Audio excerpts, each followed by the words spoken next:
Sulam, ia kasinyang jong MDC jong kasela constituency uba Tanyuel Dekar, belakar no nakasela ka partai, henin kasni nakaliang ka United Democratic Party, menta kasni ka artnyo trik ujeliu, kala pelong lang siulam, ka balengkuat ha office rekam jong ka party.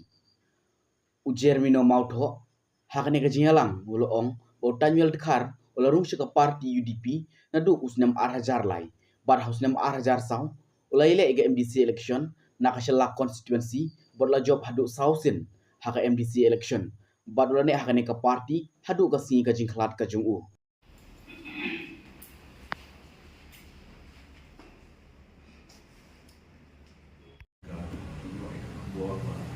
Rambak mengelam tui, bah tinggal hal belum inong nikmat nakashala constituency.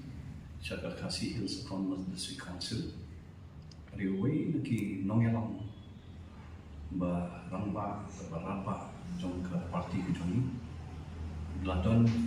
parti nadu Islam aja lai bal hadir ketua wilayah yakun yang election MDC itu ada saw master ila job kumba saw sin genti ke MDC election but men kesi pada we are small little board sosi ba ila khlano ani prote tikibawon hi ki nongelam nakanyang jongi kum party London Association kayen sa jongi semolong baham ashala constituency duki MLA MDC party leaders ke kajing wantap kan dele shai kasi nakanyang jongi baro ki nongelam di district of constituency sing se tundu on shai kasi boni den lek maong boni kinong yang namun tak lapan setisha maulong syara constituency tinggi don kumbi berpau ya ka ding smosi ko khra halaka jikrano juniba Tanyuel Dekar la syakri ke parti la syakri ke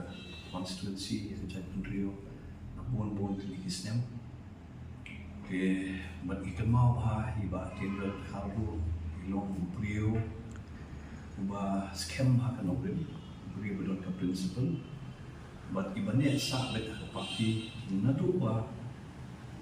i join ke parti UDP but hadu asli baik plan idon sa bet parti UDP dapat belum ki position ada si council CEO